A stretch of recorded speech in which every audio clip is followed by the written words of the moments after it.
যদি কারোর দোকান থেকে কোনো কিছু খেয়ে টাকা না দিয়েছেন, ছোটবেলায়, ছেলেবেলায়, যৌবনকালে, পাগলামির বয়সে করে ফেলেছেন, অভাবের দায়ে হোক, স্বভাবের কারণে হোক, আল্লাহ যখনই আপনাকে সম্বিত ফিরিয়ে দিবেন, সেন্স যখন আসবে, চেতনা যখন জাগ্রত হবে, সাথে সাথে যত টাকা মেরেছেন ওই টাকাটা দোকানদারকে ফেরত দিয়ে আসবেন।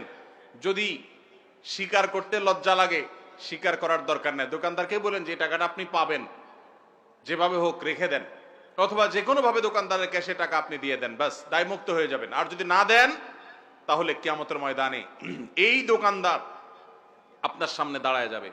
বহুত হজ করছেন, উমরা করছেন, ওয়াজ শুনছেন, তাসবিহ তেলাওয়াত করছেন, মোছে তাও দিয়া যখন জান্নাতে যাওয়ার জন্য রেডি হবেন, সামনে এসে দাঁড়াবে এই দোকানদার। ও যে চা বিস্কুট খেয়ে চলে গেছে, দাও নাই। এলাকার রাজনৈতিক নেতা ছিলা, খাইতে খাইতে সব বাকিতে লিখে রাখো, লিখে রাখো, লিখে রাখো বলতে বলতে খাতার পরে খাতা ভরাইছ, দেওয়ার নামগন্ধ ছিল না। নেতাকে তখন কিয়ামতের ময়দানে ঠিকই দাঁড় করানো হবে।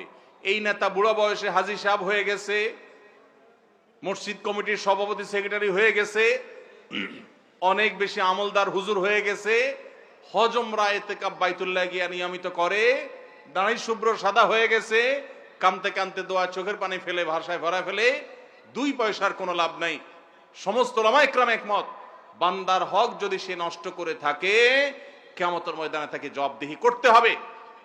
যদি আল্লাহ তাআলা কারোর প্রতি রহম করেন এবং তাকে জান্নাত দিবেন আল্লাহ সিদ্ধান্ত দেন, তখন আল্লাহ তাআলা পাওনাদারকে কোনোভাবে খুশি করবেন, এক্সেপশনাল কেস, কিন্তু আল্লাহর কাছে পাওনার হিসাব দিতে হবে। এই জন্য ভাইরা, কোনোদিন কারোর দোকান থেকে মেরে খেয়ে চলে আসবেন, বাকি খেয়ে আর যাবেন না। মনে রাখবেন, দুনিয়াতে সে হয়তো আপনাকে আর ধরতে পারবেন, আল্লাহ তাআলার পাকড়াও, আল্লাহর ধরা থেকে বাঁচার কোনো উপায় নাই। এই জন্য ভাইরা, মানুষের অধিকারের ব্যাপারে আমাদেরকে সচেতন থাকতে হবে। আল্লাহ আমাদেরকে তৌফিক দান করুন। আমি শুনেছি কিয়ামতের আগে সকল মানুষ, জিন ও ফেরেশতা সকলে মারা যাবে। প্রশ্ন হলো, তাহলে কিয়ামতের দিন জাহান্নামের ফেরেশতা মালিক সহ অন্যান্য ফেরেশতারা কোথা থেকে আসবে? বা 70,000 ফেরেশতা যে জাহান্নামের নাকে শিকল দিয়ে টানবে, এনারাই বা কোত্থেকে আসবেন, একটু জানাবেন। ভাই, কিয়ামতের আগে আপনারা জানেন, ইসরাফিল যখন সিংহা ফুৎকার দিবেন, সবাই শেষ হয়ে যাবে। মানুষ তো মানুষ, ফেরেশতারাও শেষ হয়ে যাবে, মালাকুল মউতও শেষ হয়ে যাবে। আপনারা এই হাদিস শুনেছেন।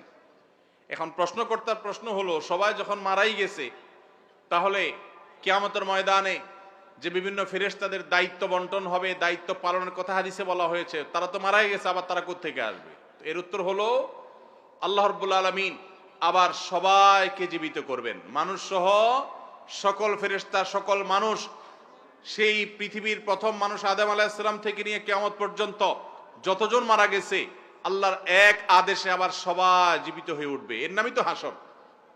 অতএব ফেরেশতারা কোত্থেকে আসবে, আশা করি এখান থেকে আপনি বুঝতে পারছেন।